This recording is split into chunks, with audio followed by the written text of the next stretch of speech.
Assalamualaikum warahmatullahi wabarakatuh. Innal hamdalillah nahmaduhu wa nasta'inuhu wa nastahdihi wa nastaghfiruh. Wa na'udzu billahi min shururi anfusina wa min sayyiati a'malina. Man yahdihillahu fala mudilla lahu wa man yudlil fala hadiya lahu. Asyhadu an la ilaha illallah لا شريك له أشهد أن سيدنا محمدا عبده ورسوله اللهم صل وسلم وبارك على سيدنا محمد الفاتح لما أغلق والخاتم لما سبق ناصر الحق بالحق والهدي إلى صراطك المستقيم صلى الله عليه وعلى آله وأصحابه حق قدره ومقداره العظيم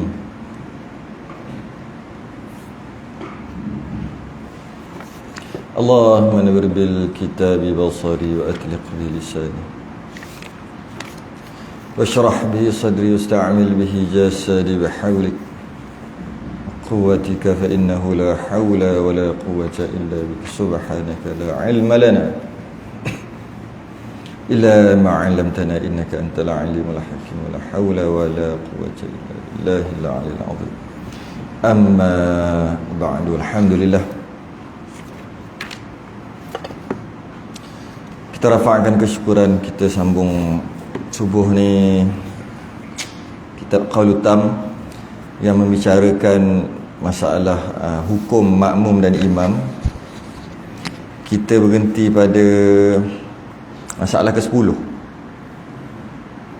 Masalah ke-10. Muka surat 13 Jawi Rumi 4. 5. Rumi 5. Jawi 13.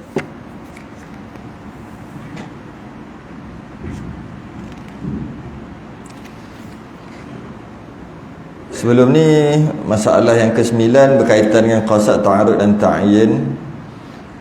Sebelum pada tu masalah bismillah ni, mengucapkan basmalah ataupun bismillahirrahmanirrahim bukan disunatkan pada semua keadaan, tidak. Yang sebelum pada tu imam menyuruh makmum membetulkan saf. Di situ. Untuk pagi ni nombor 10, masalah ke-10. Masalah ke-10.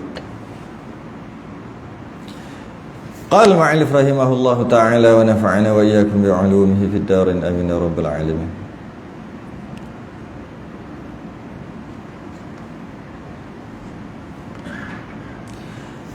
Kata pengarang, sunat makmum bertakbiratul ihram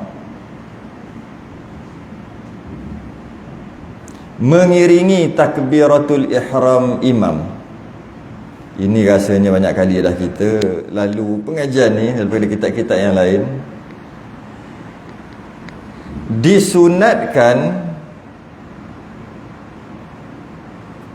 bagi makmum segera bertakbiratul ihram sebaik sahaja selesai imam mengangkat takbirnya. Jangan biar tunggu lama-lama. Segera imam takbiratul ihram, makmum pun terus takbiratul ihram. Sebab tu kata sebaik sahaja selesai. Sebaik sahaja selesai. Selesai imam takbiratul ihram, makmum jangan tunggu lama-lama. Terus takbiratul ihram untuk mendapat fadilat. Dia punya fadilat dia. Supaya ia mendapat fadilat takbiratul ihram. Boleh juga kita kata fadilat takbiratul ula. Takbiratul ihram, imam takbiratul ihram, makmum terus takbiratul ihram. Dia ada istilah dia. Istilah dia panggil takbiratul ula. iaitu segera lepas imam takbir makmum terus takbir. Dapatlah namanya takbiratul ula. Boleh juga kita guna ayat ini, iaitu imam takbiratul ihram, makmum terus takbiratul ihram. Tu. Kerana tersebut di dalam sebuah hadis, barang siapa yang menghadiri takbiratul ihram, menghadiri takbiratul ihram, itulah maksudnya. Imam takbir, makmum terus takbir. Siapa yang buat macam ni 40 pagi, subuh 40 kali. Jadi nak dapat yang ni, pertama kena sembahyang subuh berjemaah baru dapat. Kalau tidak, macam mana nak dapat? 40 pagi sembahyang subuh berjemaah. Lepas pada tu, bukan tu aja, dapat takbiratul ula dengan imam. Imam Allahu Akbar, dia terus Allahu Akbar. Ditulis baginya 2 kelepasan. Fadilat dia ada 2. Kelepasan dari api neraka dan kelepasan dari nifaq, munafik. Bagus besar fadilat ni. Jadi kita sekurang-kurangnya kita kena buat sekali gitu. Sekurang-kurangnya sekali. 40 hari tak pernah tinggal solat subuh berjemaah. Dan bukan tu aja, takbir sejurus selepas imam takbir. Ini yang biasa dibuat kat pondok-pondok ni. 40 hari yang pertama tak boleh balik, tak boleh keluar, tak boleh, ibu bapa pun tak boleh melawat. Mula-mula dulu masa umur 12 nak masuk 13 tu kan. Masa tu kalau nak masuk dulu-dululah. Sekarang saya tak tahulah ada lagi ke tidak buat gitu. 40 hari tak boleh. Tak boleh balik, tak boleh outing, semua tak boleh. Ibu bapa tak boleh datang ziarah. Kena duduk je 40 hari. Antaranya banyak perkara lah 40 hari tu nak buat. Nak ubah, nak tune balik. Sebab baru pertama kali nak masuk kan. Dan antaranya nak bagi hilang sifat-sifat munafik kat situ. Supaya caranya adalah 40 hari sembahyang subuh berjemaah tanpa lepas takbiratul ula dengan imam. Telah tersebut di dalam kitab Syarhul Shihab, diriwayatkan ada sekumpulan pencuri telah mencuri mereka 400 ekor unta dan 40 orang hamba sahaya bagi Abu Umamah Al-Bahili. Macam mana Macam mana nak curi 400 ekor unta? Uish, tanpa perasan. Dah lah tu ada orang lagi tu, hamba saya 40 orang. Kalau kita ada banyak lori ke, banyak highlight ke, banyak kereta ke, 400 biji, hilang kereta kita orang curi tanpa kita perasan, macam mana? Maknanya dia ada bukan 400 lah, mungkin dia ada 4,000 ekor unta lah kot. 400 je hilang. Boleh jadi gitu lah kot. Kalau tidak, takkan, kalau kita duduk ada 400 ekor unta, takkan hilang tak perasan. Maknanya dia ada banyak lah. Mungkin ada 4,000 ke 10,000 ekor ke, tiba-tiba hilang 400, memang tak perasan. Boleh jadi gitu. Kemudian masuklah lepas dah hilang tu, masuklah ia menemui Rasulullah SAW dalam keadaan duka cita. Datang sedih aje lah, dah hilang 400. Kalau 10,000 seekor, 4 juta, banyak tau. Maka ditanyanya, betul tak? Betul kan 4 juta kan? Ke salah kira? Tak apa lah, maksudnya banyak lah, juta-juta lah. Maka ditanyanya oleh Rasulullah SAW, apa sedih sangat ni, duka cita? Dari apa yang menduka citanya? Gitu ayat dia. Daripada apa yang menduka citanya? Apa yang menyebabkan kau duka cita ni? Lalu ia pun mengkhabarkan dengan peristiwa yang telah berlaku. Aku gini hilang aku punya unta banyak pula tu, lepas tu hilang lagi hamba saya. Maka bersabdalah Rasulullah SAW kepadanya, aku agak engkau berduka cita kerana luput engkau daripada takbiratul ihram mengiringi takbiratul ihramku. Aku ingatkan, maknanya peristiwa tu berlaku waktu subuh lah. Lepas mayang subuh, Nabi perasan, Nabi tahu Abu Umamah Al-Bahili ni lambat datang. Lambat tu maksud Nabi dah takbir, dia tak takbir lagi, dia mungkin on the way. Nabi dapat tahu. Nabi memang boleh dapat tahu. Nabi boleh tengok kat belakang. Nabi boleh tengok nampak. Nabi boleh nampak kat belakang. Kita aja, bukan kita, kebiasaannya, adatnya Allah letak sifat pelihat, kebolehan deria lihat dia dekat kornea ataupun anak ataupun dekat biji mata kita. Itu secara adatnya Allah letak. Jadi kita dapat melihat bukan dengan biji mata. Kita dapat lihat dengan deria pelihat, kemampuan untuk melihat yang ada pada biji mata. Bukan kita tengok dengan biji mata. Kalau kita tengok dengan biji mata, ataupun manusia ni, makhluk ni tengok dengan biji mata, orang buta boleh nampak. Sebab dia ada biji mata. Dia tak boleh nampak. Sebab dia tak ada deria lihat, deria pelihat. Dia tak ada kemampuan untuk melihat walaupun ada biji mata. Di sini kita dapat faham, yang dapat kita melihat bukan dengan biji mata, dengan satu kemampuan ataupun deria yang Allah letak dekat biji mata. Bila Allah letak kat biji mata, boleh tak Allah nak letak kat tempat lain? Boleh kan? Letak kat belakang. Maka Nabi boleh nampak kat belakang walaupun tak ada mata. Nabi pernah cakap, aku boleh melihat korang sebenarnya betul-betul di belakang aku. Aku boleh melihat korang walaupun ikut belakang. Jadi Nabi perasan Abu Umamah ni lambat sikit takbir. Mungkin masa rukuk ke, mungkin masa baca surah ke. Maka lepas habis mayang tu monyok muka, Nabi tanya, dia kata dia hilang 400 ekor unta sekali dengan 40 orang hamba. Nabi kata, aku ingatkan kau datang lambat, lepas tu kau sedih gini. Macam seolah-olah Nabi tak peduli dekat kehilangan tadi. Sebab tu saya kata mungkin dia ada 4,000 ke 10,000 ekor ke. Kalau dia ada banyak tu aja, takkanlah Nabi nak kata gitu kot. Hilang banyak harta tu. Jadi maknanya mungkin dia ada banyak lah. Mungkin berapa persen, 1, 2, 3, 4%, 10% je hilang daripada harta dia. Maka bila Nabi kata gitu, maka jawab Umamah, ya Rasulullah. Dia kata, iya juga. Iya juga. Keluputan takbiratul ihram itu bagi saya adalah lebih keras daripada kehilangan itu semua. Dia kata, betul lah, yang sedih tadi memang ada sedih sebab hilang harta. Tapi sebenarnya dia kata, aku lagi sedih, aku dah lambat masuk sembahyang. Engkau dah takbiratul ihram, aku masih lagi dalam perjalanan. Engkau baca surah baru aku masuk. Dia kata gitu. Yakni 400 ekor unta dan 40 orang hamba yang dicuri orang itu. Bahkan lebih keras, lebih besar daripada kehilangan unta sepenuh bumi ini. Nak bagi tahu, para sahabat dia memang dididik oleh Nabi haloba pada pahala, haloba pada untuk mendapatkan fadilat-fadilat. Malah 400 ekor unta yang hilang tu, dia sedih, tapi dia lagi sedih kalau tak dapat takbiratul ihram. Wa fi dzalika falyatanafasil mutanafisun. Berhaloba dalam nak cari fadilat, haloba itulah mereka. Jadi kita kena ambil manfaat lah. Kita kena ambil kena sedar supaya kita lebih mengejar fadilat-fadilat ni.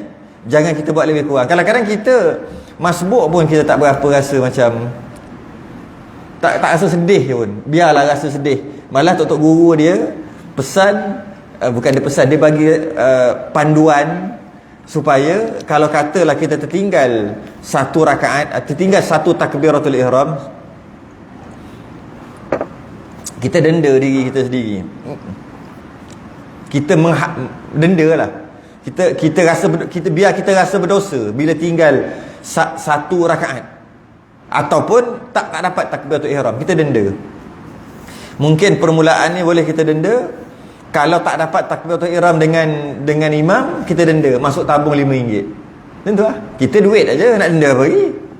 Nak dengan sebab kita tak dapat takbiratul ihram, sembahyang duha 8 rakaat. Tak ada harapan kot. 2 rakaat pun tak ada harapan. Baik duit je lah. Kita ni kan mata duitan. Duit je. Ambil duit RM5. Okey tak ada RM2 sebab tak masbuk pun, cuma lambat sikit je, imam baca surah baru masuk.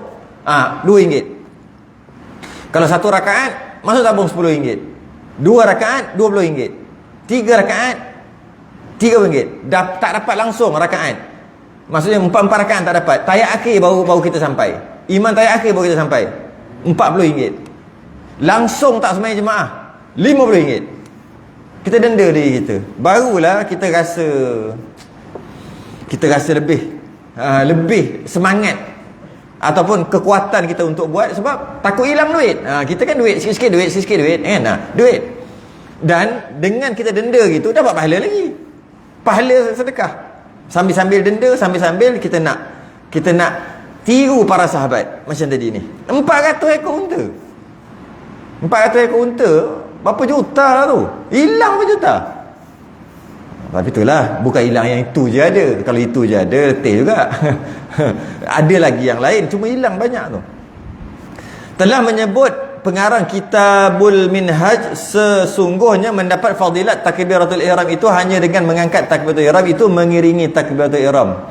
Oh, ni keras sikitlah pendapat ni. Dia kata syarat untuk dapat takbiratul ula tadi, fadilat tadi, mesti imam Allahu Akbar ra je, makmum a. Tak boleh kalau imam Allahu Akbar, makmum tak angkat lagi. Belum. Baru angkat, tak dapat lah. Berapa saat lebih kurang lah tu saya buat. Imam Allahu Akbar, makmum belum. Okey, baru takbir, tak dapat lah. Tu maksud dia tu. Pengarang kitab Minhaj, dia kata nak dapat imam Allahu Akbar, makmum terus Allahu Akbar. Terus tu dalam kadar tadi berapa lebih kurang 5 saat ke. Nampak macam canggung dah, nampak macam pelik, bukan nampak macam tu kan. Tu tengok Allahu Akbar, makmum pun Allahu Akbar, kan tak nampak macam apa, nampak macam okey. Allahu Akbar, Allahu Akbar, kan okey lagi. Kan kalau macam ni nampak macam Allahu Akbar imam, nampak macam apa salah tak takbir gini apa hal? Macam bila canggung gitu, habis. Canggung dia panggil. Dah habis dah. Dah macam apa hal tak takbir lagi? Kenapa lambat ni? Dia dah jadi macam tu. Jadi jika ada perasaan macam tu lebih kurang 5 saat, itu pun saya yang letak 5 saat tu, maka tak dapat dah. Itu kata pengarang Kitabul Minhaj. Sedangkan itu pendapat yang agak ketat lah. Pendapat muktamadnya bukan gitu. Pendapat muktamadnya ketika imam takbir, makmum hadir. Tu nak pertama, hadir. Maksudnya dah ada di situ. Di situ tu dia soft. Itu syarat pertama. Walaupun lepas imam takbir dia tak takbir, tak apa. Cuma dia hadir, dia ada. Dia bukan absent. Dia bukan tak ada di situ. Dia ada di luar. Tu tak kira. Dia kena ada di situ. Dan dia juga bukan dalam perjalanan, on the way, bukan juga. Kalau dia ada di situ, imam takbir, dia ada di situ, tapi dia belum takbir lagi, masih lagi tak boleh kita kata dia tak dapat. Belum tahu lagi. Maknanya kemungkinan dia boleh dapat walaupun dia tak takbir, sebab dia ada. Habis kenapa tak takbir? Adalah sebab-sebab tertentu, ya. Yang kedua, syarat yang kedua, segera tu bermaksud apa sahaja yang berkaitan dengan sembahyang dia buat, dia tak kira lambat. Contohnya dia usalli, lama juga usalli tu. Usalli fardhu subhi rak'ataini ma'muman adaan lillahi ta'ala. Kan agak makan masa panjang tu. Lepas tu pula Allah, itu silap-silap mau 5 saat. Tetap juga dia kira dapat juga, sebab yang dia buat tu adalah berkaitan dengan sembahyang. Dapat juga takbiratul ula. Ataupun mungkin dia fokus iman Allahu Akbar, dia sebab macam-macam dalam kepala ni, dia pun nak fokus ni. Kan dia silap makan masa 5 saat. Kalau kita tadi 5 saat tak dapat dah. Boleh juga. Boleh dengan maksud dapat juga takbiratul ula. Sebab apa yang dia buat tu berkaitan dengan sembahyang. Macam itulah. Tiba-tiba masa dia nak sembahyang, nak takbir je, angin kuat, sejadah dia melipat. Gitu buatlah masalah. Sejadah tu kan dia kena mengena dengan sembahyang. Maka dia pun nak letak sejadah, letak kat sini, angin kuat, letak balik. Sekali bangun-bangun dah 5 nasan, imam dah nak baca Fatihah lah. Itu lambat sangat sebab ramai kan. Dah katalah lebih dah 5 saat. Kalau nak kira tak dapat dah. Dapat juga sebab dia ada kena mengena dengan sembahyang. Gitu. Tapi kalau dia jawab, ambil telefon, letak kat bawah, ambil kunci, tak kira tu. Dia pergi ke belakang, dia tengok alamak ada Quran orang tak letak dekat rak, dia ambil letak. Tu tak ada kena dengan sembahyang. Tu tak dapat. Yang ada kena dengan sembahyang. Tapi dalam kitab kita kata keras sikitlah. Dia mesti Allahu Akbar terus tak boleh. Tak boleh buat benda lain. Maknanya kalau nak betulkan sejadah, nak kilah kain, nak betulkan serban, nak betulkan piah semua sebelum imam takbir. Itulah. Maksud bersedia lebih awal. Itu kitab kita. Tapi pendapat yang kedua, malah ianya pendapat yang mu'tamad, tak. Bagilah masa sikit, agak-agak lah tu. Kadang-kadang nak terbatuk-batuk, kadang-kadang hidung tak selesa. Buat gitu makan masa juga. Sebab nak sembahyang ni. Jadi oleh kerana kadang-kadang ada kahak nak kena keluar, ludah dulu, nanti sembahyang payah. Semua dapat mengikut pendapat mu'tamad. Dapat, sebab dia ada kena-mengena dengan sembahyang. Habis. Yang ke-10. Masuk kita yang ke-11. Hukum makmum was-was pada bacaan Fatihah. Jika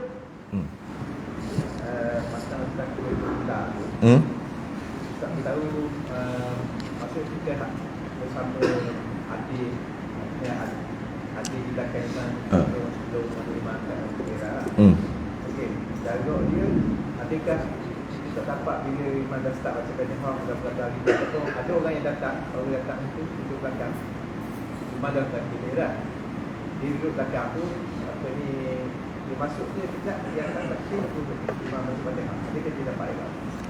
Fatihah dia bukan tengok kat Fatihah, tapi bolehlah kita secara adatnya boleh. Tapi hukumnya bukan kita tengok kat Fatihah imam, bukan tengok kat Fatihah imam. Cuma itu adat, lagi saya bincang kat itu.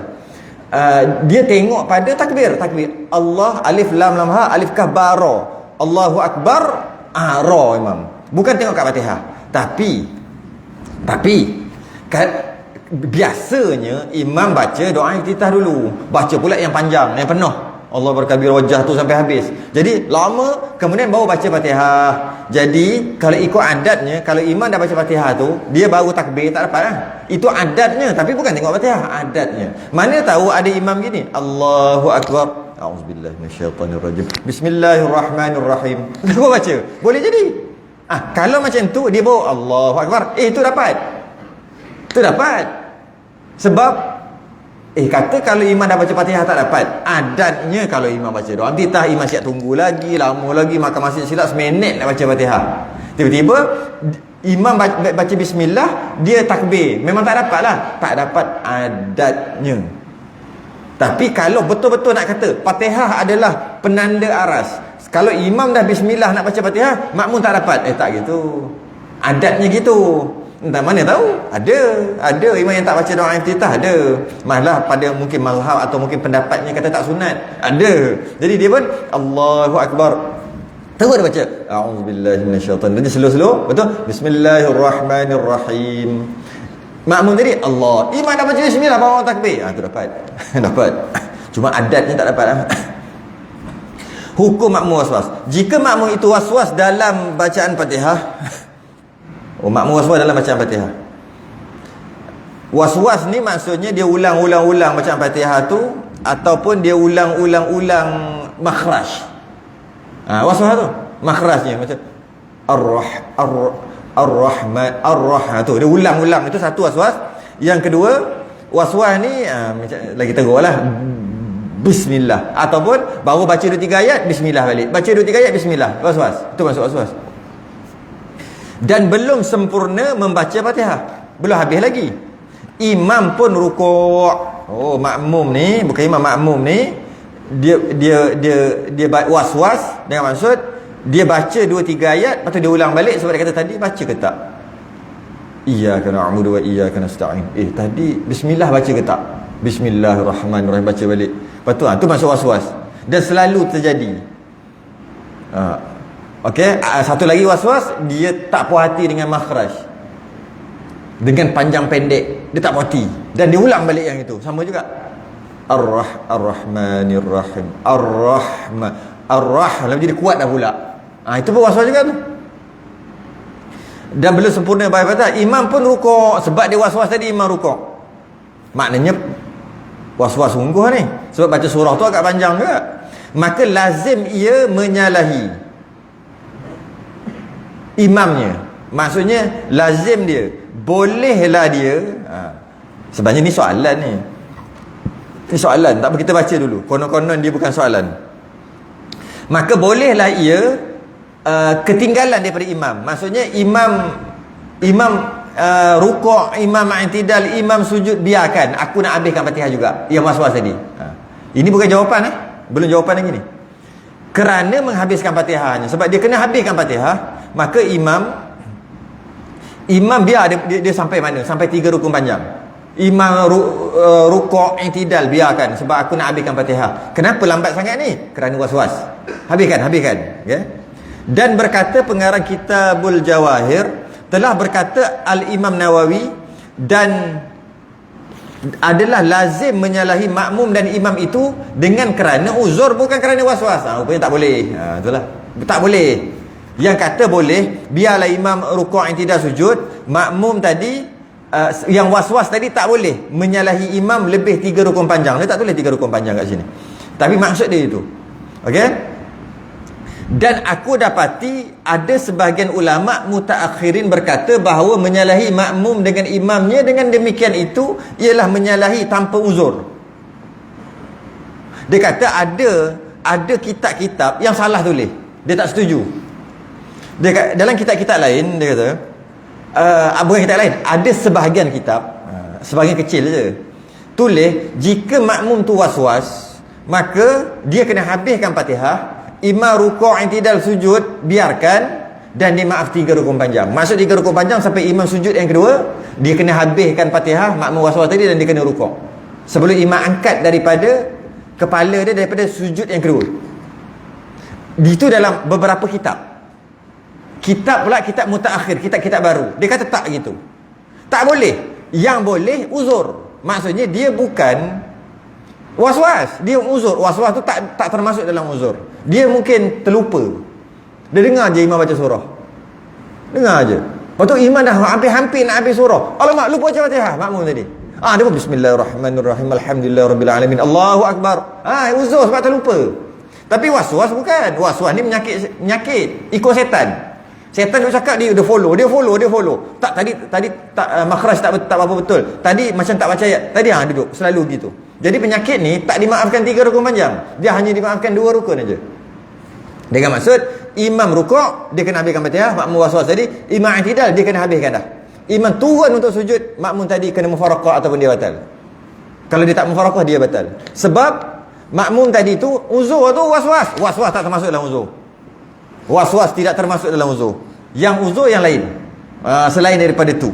Itu yang uzur. Itu dia kata sebahagian kitab dia kata was-was pun uzur juga, dimaafkan 3 rukun panjang sampai sujud yang kedua pun tak ada masalah. Salah dia kata gitu.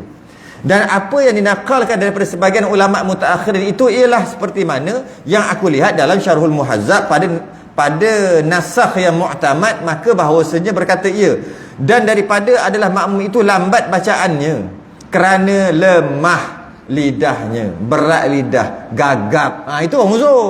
Gagap memang jenis cakap gagap. Bismillah. Kalau dia cakap kat luar pun macam tu. Jom. Macam tu dia cakap gitu. Dalam sembahyang pun dia gitu juga.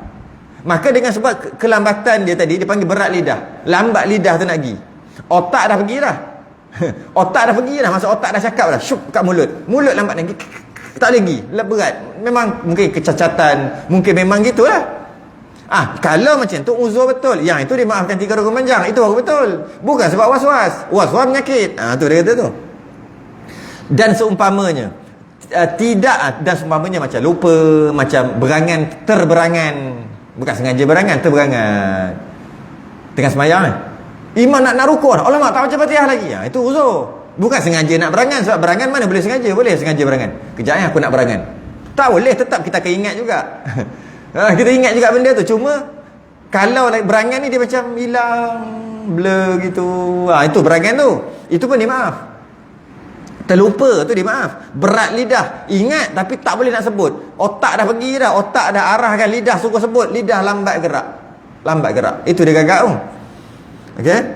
Tidak kerana was-was. Bukan kerana was tak boleh. Tetapi imam ataupun imam cepat bacaan. Antara yang dimaafkan juga cepat bacaan. Tapi maksud cepat ni bukan cepat sampai makmum tak sempat. Maksudnya kalau dia kata cepat bacaan, kalau imam baca surah tu cara baca surah cepat sangat, kul huwallahu ahad ke, itu memanglah dimaafkan 3 rukun panjang. Nak tunggu imam amin, Lepas tu dia pun bismillahirrahmanirrahim, imam baca qul huwallahu ahad. Tak sempat dia habis Fatihah lah, mana sempat. Dah tu imam baca laju-laju pula tu kata inna a'tayna ke, yang laju-laju punya. Bila imam rukuk, dia baru maliki yaumiddin. Boleh jadi gitu. Jadi dia diuzur sebab imam baca cepat. Maka yang itu dimaafkan 3 rukun panjang sampai sujud yang kedua. Imam sujud yang kedua, kena habiskan Fatihah. Kalau was-was itu penyakit, dia nak cerita yang tu je. Dan rukuk ia sebelum sempurna Fatihahnya. Dan imam rukuk sebelum makmum sempurnakan Fatihah, maka dia kena habiskan. Inilah ibarat yang sebenar. Inilah maksud yang sebenar. Maka kesilapan itu daripada orang yang menakalkan. Maknanya kitab-kitab, beberapa kitab, sebagian kecil kitab yang kata was-was pun dimaafkan juga tu silap. Tapi yang silap tu bukan kita asal, bukan kita Imam Nawawi, kita asal tak, kitab yang bawah-bawah ni. Ulama-ulama yang tersilap menakal, mengambil maksud daripada perkataan ulama terdahulu, bukanlah kerana was-was dengan katanya seperti was-was. Itulah. Ini sebenarnya kita dah masuk dalam bab muafiq masbuk ni. Yang ke-12, makmum berimam kepada orang was-was. Makmum berimam kepada orang was-was. Maksud imam tu jenis was-was. Sekali-sekala tak ada masalah. Sekali-sekali lupa menandakan imam itu manusia. Macam tadi. Perasan tak tadi? Kau tak perasan? Perasan? Kalaulah kita tak belajar sungguh-sungguh, sekadar dengar gitu, sekadar dengar YouTube ke, ataupun tak bersungguh lah, kita tak berani nak buat tadi. Tak berani nak buat apa? Kita tak berani nak sujud sahwi.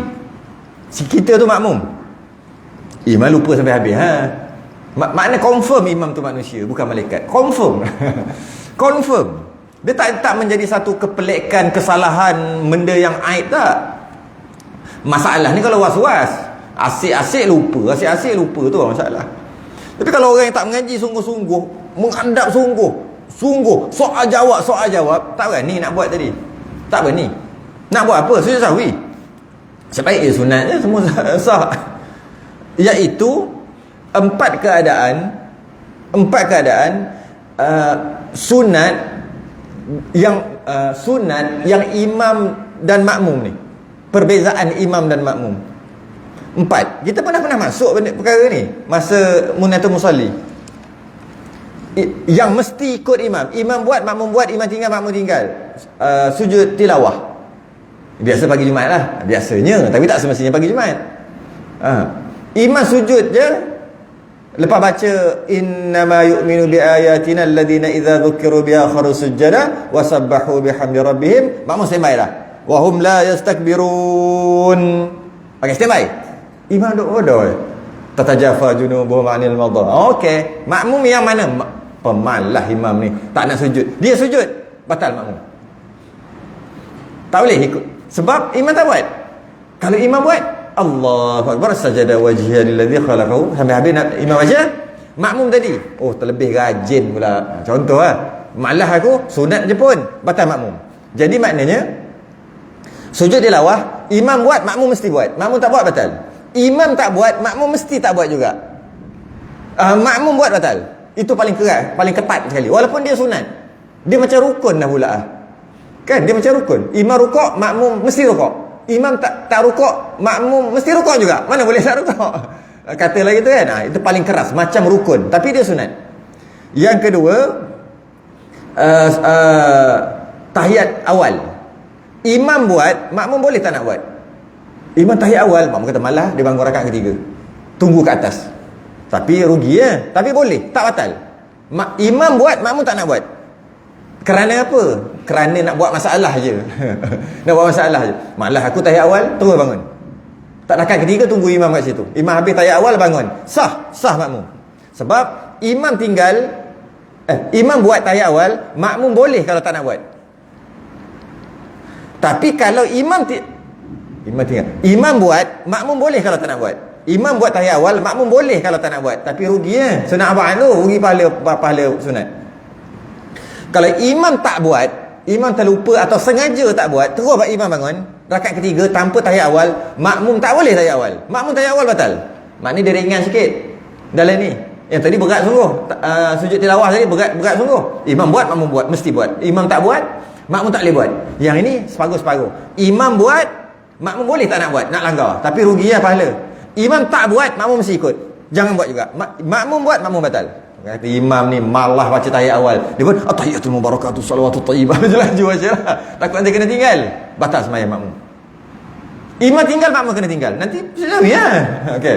Yang ketiga, kunut paling ringan. Kunut paling ringan. Imam buat, makmum boleh malah buat tunggu kat sujud. Boleh. Tapi samalah rugi ya sunat Ahmad. Imam buat, makmum boleh tak nak buat. Okey? Imam tak buat, makmum boleh nak buat, lawan boleh. Mana paling ringan?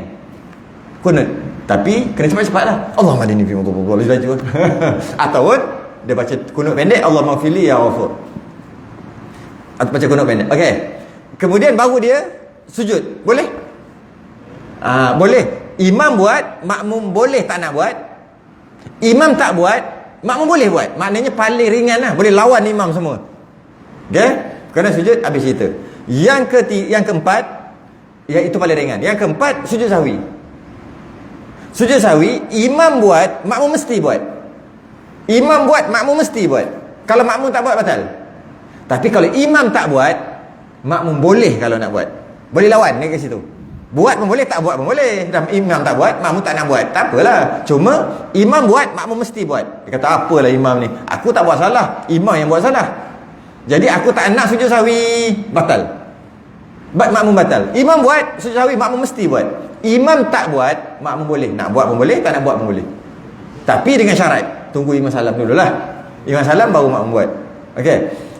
4 perkara ni kalau tak sungguh-sungguh, tak berani nak buat. Kata tak ambil risiko lah, benda dah sah. Dia kata sunat je pun. Tu. Sebab tu pentingnya pengajian imam makmum ni. Kan kita baca kitab musalli kan, sembahyang tanpa sunat abad, seumpama menghadiahkan raja, apa Syekh Daud kata, menghadiahkan raja seorang dayang yang tiada tangan dan tiada kakinya. Hidup tapi tak ada tangan dengan kaki, buta mata, hadiah dekat raja, ni dayang, ambil. Memang kena hukum, sia-sia je dengan raja tu. Engkau nak bagi aku, engkau bagi cacat, bagilah elok-elok. Tu perumpamaan yang dibuat dalam kitab musalli kan. Okey. Makruh berimam kepada orang waswas ni. Telah berkata Syekh Abdul Futuh Al-Ijli di dalam huraiannya yang mendalam atas Kitabul Wasit wal Wajiz. Makruh. Kitabul Wasit wal Wajiz. Kitabul Wasit ni karangan Imam Ghazali. Al-Wajiz juga adalah karangan Imam Ghazali. Maknanya Syekh Abdul Futuh Al-Ijli ni dia menghuraikan kitab yang dikarang oleh Imam Ghazali yang bernama Kitab Wasit dan Kitab Wajiz. Saya pernah tengok aja kitab ni. Belek gitu aja. Ngaji tak pernah. Kitab lain macam kitab ni. Tebal. Makruh hukumnya sembahyang di belakang. Makruh hukumnya sembahyang di belakang. Makruh jadi makmum lah. Orang yang was-was, makruh. Makmum tadi makruh. Imam tu memang masalah, dah was-was. Kerana syak ia pada perbuatan dirinya. Kerana imam tu sendiri macam-macam duduk syak, duduk 50-50, duduk was-was. Dan jika, jadi oleh kerana itu menyebabkan gangguan kepada makmum. Bila imam was-was, imam duduk membetulkan makhraj ketika baca Fatihah, duduk membetulkan makhraj ketika baca surah, duduk ulang sebab was-was. Sebab tu kalau kita lupa baca surah, terlupa, was-was lah tu. Pergi sekali, tak boleh, undur balik. Pergi 2 kali, tak boleh, undur balik. 3 kali tak boleh, rukuk lah. Rukuk. Tak payah baca surah lain pun tak payah. Kan kata dia baca surah, dia pun lupa. Apa-apalah, lupa. Kita kalau boleh undur dulu. Kalau tak boleh undur, benang kejap, fikir je. Tak jumpa lagi, tak cari punca lagi, tak dapat lagi. Rukuk je lah. Agak-agak apa? 5 saat kot. Kalau kita nampak punca dia, kita undur. Pergi balik, lekat balik. Sekali lagi, undur balik, kali ketiga. Pergi balik, tak boleh dah. Dah. Makmum jadi serabut dah. Jadi serabut, nak juga. Buat apa? Kan surah tu. Kan surah tu. Pertama-tama kalau makmum tolong pula, suara nak tolong ni biar suara tu tajam. Jangan suara bass, buat suara Twitter. Suara bass dia apa benda pula ni? Bunyi gitu aja. Dia takkan nak gini. Jadi nak tolong pun dia kena tengok orang. Kalau suara je ni besar tak payah tolong lah, sebab tak dengar pun. Dia kena suara tu kecil kan ni. Biar masuk masuk dalam telinga imam baru dia nak tolong dia. Kalau tidak tak payah, dia lagi susah. Jadi serabut. Jadi duduk salah menyebabkan makmum terganggu. Maka sebab tu was-was. Dan dia kata pula jika berwas-was makmum hilanglah. Jika berwas-was makmum pada takbiratul ihram, Allah lagi teruk, yang menyebabkan gangguan kepada orang lain daripada para makmum yang lain, maka haram hukumnya. Yang imam was-was, makmum tadi makruh kalau berimamkan dia. Imam yang was-was adalah imam yang makruh. Maksud was-was bukan sekali-sekala. Maksud was-was tu banyak kali. 5 kali semayang, 2 kali salah. Tu was-was tu. Seminggu 5 kali salah was-was tu. Yang itu. Kalau sebulan sekali, 3 bulan sekali, itu bukan was-was, tu manusia dia panggil. Manusia memang gitu. Jadi kalau duk salah, duk was-was dia rakaat, tak masalah ke? Masalah serabut. Makmum tadi ni, imam kalau nak kira kaedah, imam buat kaedah imam, ketika lupa makmum buat kaedah makmum. Memang boleh settle, tapi dia jadi serabut. Ada orang tak ngaji. Ada orang sebab imam was-was dengan dia was-was sekali. Sebelum tu dia tak was-was. Sebab tu imam was-was ni dia jadi tak cantik lah semayang ni. Tak cantik. Jadi kerana tu makruh, tak haram, makruh. Kerana mengganggu makmum, mengganggu tumpuan makmum. Sebab tu makruh. Tapi kalau makmum sendiri yang was-was, dia jadi haram. Dia jadi haram sebab dia dah kacau orang sebelah. Dia bagi contoh takbir berulang kali. Pada takbiratul ihram yang menyebabkan gangguan pada orang lain. Dia Allah. Kalau sekali-sekala tu biasa. Tapi kalau setiap kali nak takbir mesti 3 kali, ganggu. Kerana dia akan kuatkan takbir dia supaya nak masuk ni. Allah. Mula biasa tak masuk. Kali kedua Allah tak masuk, dia akan geram tau. Dia kata Allah, dia akan kuatkan. Waktu tu dia akan ganggu orang sebelah. Sebab orang sebelah dah baca doa iftitah dah. Dia akan ganggu, dia akan serabut. Kalau banyak kali terjadi, lagi dia akan mengganggu. Maka hukumnya haram. Malah orang yang was-was macam ni, dalam kitab solat berjemaah, dia kata gugur tuntutan solat jemaah. Malah solat Jumaat pun boleh gugur. Penyakit gini, solat Jumaat pun gugur, boleh gugur. Jika penyakit gini tak boleh ubat dah. Dia panggil, apa ayat dia? Dia panggil bertanah. Istilah dia panggil bertanah. Dah bertanah dah. Itu istilah orang dulu. Dia punya was-was tu dah bertanah. Maksud bertanah tu tak boleh berubat dah. Dia ni memang tak ada harapan. Tak ada harapan, baca Yasin je boleh. Tak boleh berubah. Tapi kalau masih boleh berubah, wajib ubah. Bertanah ni memang dah gini dah. Tak boleh pergi lah. Duduk kalau takbir mesti gitu. Maka gugur tuntutan solat jemaah. Silap-silap gugur tuntutan solat Jumaat. Kecuali dia kena sembahyang kat luar-luar, tempat tak ada orang. Sembahyang jauh-jauh sikit. Tu tak apa. Kalau duduk dekat orang menyebabkan kiri kanan terganggu, solat Jumaat pun gugur. Solat Jumaat tu benda tu bukan kecil. Jadi takbir berulang kali. Saya dah masa macam bawa lepas bot je, tapi tempat lain kot.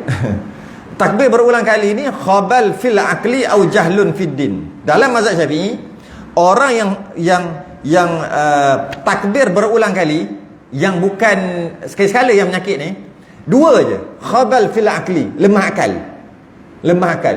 Au jahlun fid din, jahil agama. 2 je. Tak ada dalam mazhab Syafi'i takbir banyak kali. Habis nak masuk qasad ta'arud ta'yin. Nak masuk sahaja aku semayang fardu subuh, sebab tu payah.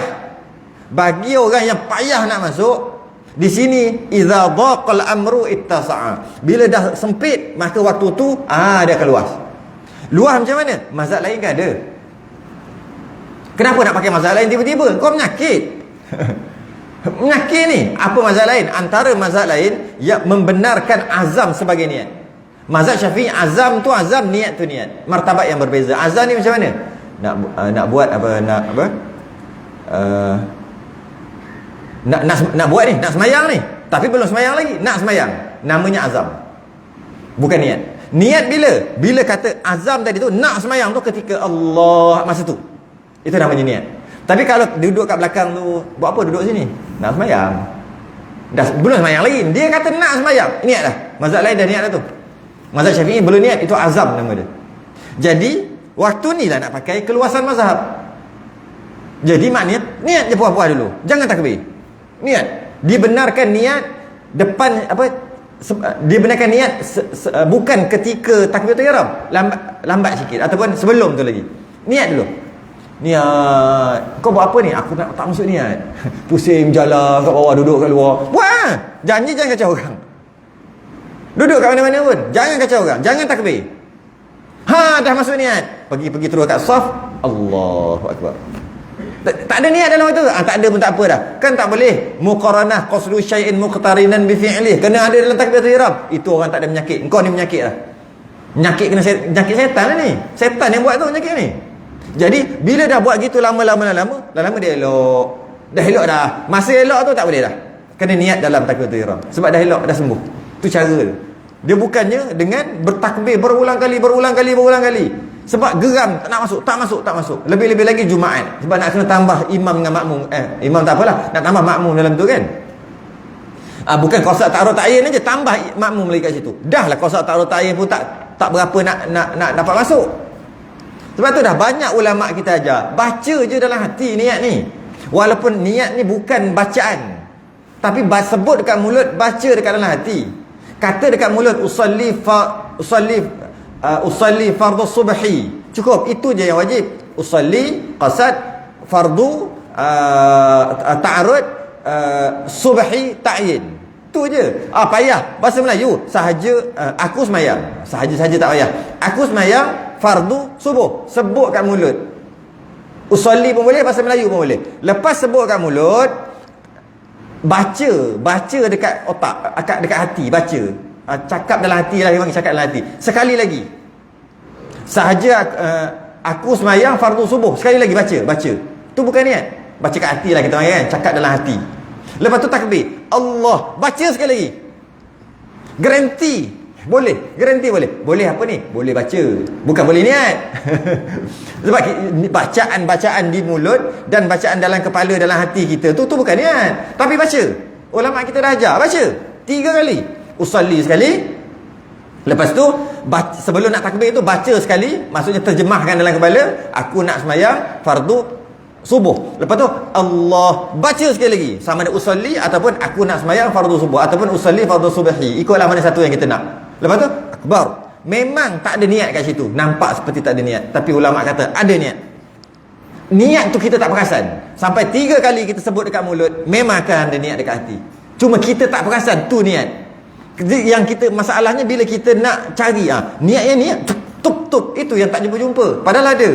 Jadi cara nak settle senang aja, 3 kali kat mulut sekali biar ada bunyi, baca dalam hati sekali, lepas tu masa takbir tu baca sekali lagi. Maksud dia tu memang itu bukan niat, niat lintasan hati, tapi dia akan ada sekali kat situ. Settle masalah. Tak takbir berulang kali juga menyebabkan haram ni. Dia kata ni haram, berdosa. Nak sembahyang Jumaat konon nak dapat pahala lah, nak dapat pahala lebih 27 akhir sekali, buat kerja haram. Ya Allah. Seperti mana dia bagi contoh, duduk ia berkata berhampiran orang sembahyang, berkata-kata tu bercakap. Sama macam orang tengah sembahyang dia bercakap. Kau gimana? Macam tu lah perumpamaan orang yang Allahu Akbar. Ataupun yang lain lah, dia dah Allahu Akbar, Bismillah Ar-Rahman, gitu kan. Samalah perumpamaannya. Kalau orang tengah sembahyang, ada orang bercakap kat tepi, haram kan hukumnya? Dia nama bercakap. Dia bagi perumpamaan haram. Sebab dia umpama bercakap, ganggu orang. Malah bukan bercakap, baca Quran pun haram. Orang tengah sembahyang dia baca Quran kuat-kuat dalam masjid, hukumnya haram juga. Habis baca macam mana? Baca biasa-biasa. Yang haram ni baca yang suara kuat tadi tu. Baca biasa-biasa. Dengar Quran bunyi, orang duk baca dengar bunyi, tapi biasa-biasa. Nada biasa. Bukan nada yang kuat, yang semua orang boleh dengar. Bukan. Nada biasa. Jadi baca Quran pun berdosa, sembahyang dengan cakap sembahyang bunyi kuat-kuat kerana waswas pun berdosa, bercakap sebelah orang sembahyang pun berdosa. Berdosa, haram. Demikian juga haram hukumnya membaca dengan jahar. Yang jahar tu lawan daripada sir. Sir tu yang dia sendiri dengar, paling kuat orang sebelah dengar. Itu dia panggil sir lagi. Masa dia baca tu, orang sebelah ni dengar, orang sebelah ni dengar. Masih lagi maksimum sir, maksimum perlahan. Sebab apa kata tu? Sedangkan kalau boleh orang sebelah pun jangan dengar. Ya, kalau boleh silakanlah. Cuma mulut ni dengan telinga dua jengkal lah, dengan telinga orang sebelah. Dua jengkal lah. Jadi kita tak nak bagi orang sebelah dengar susah. Jadi kita kena buat sedaya upaya supaya dia tak dengar. Tapi kalau dia dengar, dimaafkan lagi. Masih dikira perlahan lagi. Yang masalah Nuha dengar, satu lagi tu. Yang masalah orang depan dengar, yang masalah orang belakang dengar. Dengan bacaan perlahan tadi tu, dia kata perlahan, maka itu bukan perlahan, itu jahar. Maka kat situ dah hukumnya haram. Baca gitu. Macam mana cara nak dapat bacaan, nak dapat cara, nak dapat apa? Nak dapat cara macam mana nak dapat jangan bagi haram. Caranya saya dah sebut sebelum ni kan, sembahyang tahajud. Sembahyang tahajud malam-malam. Pukul 3-4 pagi sembahyang tahajud. 3-4 pagi sembahyang tahajud. Ketika sembahyang tahajud tu baca slow je, sebab tengah-tengah malam-malam buta, tak ada orang, semua tidur kan, dia pula sembahyang, dia baca slow je. Bila dia baca slow dah dengar dah. Volume yang tadi tu bawa datang dekat masjid surau. Waktu tu orang semua tak dengar. Kenapa pula orang tak dengar? Sebab dekat surau masjid ada kipas, ada aircon, ada bunyi, macam-macam bunyi. Kalau pukul 4 pagi, volume tu kan kita naikkan volume radio kita kan, banyak ni dengar. Bila ni dengar? Pukul 4-5 pagi. Tapi kalau pukul 4-5 petang tak dengar. Volume yang sama. Try buat tak saya? Tak dengar. Kenapa tak dengar? Ada bunyi tu, bunyi ni, macam-macam siang hari. Maka tak dengar walaupun volume kalau kita letak 5 volume TV kita ke radio kita, 5. Pukul 4 pagi 5 pagi dengar bunyi, tapi dengar. Tapi kalau pukul 4 5 petang tak dengar, kena 10. Kenapa tak dengar? Okey, kerana waktu tu macam-macam kan. Ada bising dan sebagainya. Jadi ambil volume yang ketika malam-malam pukul 4 5 pagi dia, ambil dia punya volume tu letak dekat masjid. Jadi orang dengar, orang tak dengar. Dia baca ke tak? Memang tak bunyi. Sebab aku jenis orang tahajud. Bukan cakap gitu. Dia jenis tahajud. Bila dia tahajud, dia dapat volume tu. Dia bawa volume tu datang masjid. Kalau malam-malam buta, memang dengar. Macam mana nak dapat? Banyakkan tahajud dapat. Kalau tak ada tahajud, itu yang dia nak up sikit, itu yang orang sebelah boleh dengar. Tapi dimaafkan lagi. Tak habis dah tu. Yang mengganggu orang yang sembahyang di tepinya, haram hukumnya. Orang was-was dan orang yang bercakap tak ada beza, sama-sama bercakap tepi orang sembahyang. Orang was-was ni, orang ni sembahyang. Apakah beza dengan orang yang bercakap borak-borak ni orang sembahyang, dia borak kat tepi, dengan orang yang was-was duduk sembahyang was-was, sama je martabat, iaitu dua-dua kacau orang. Dia bukan kata dia sembahyang tapi dia was-was, biarlah nasib tak apa, nak macam mana. Tak, sama, nak bagi tahu tu je, sama, bukannya haram. 13 habis. Berhenti kat 13. 10, 11, 12, 13. Banyak juga tu. Hukum mat memanjangkan takbiratul ihram. Ini pun rasa kita pernah masuk dulu kat musolli. Tangguh dulu. Kita sudahi dengan tasbih kafarah dan suratul subhanakallah.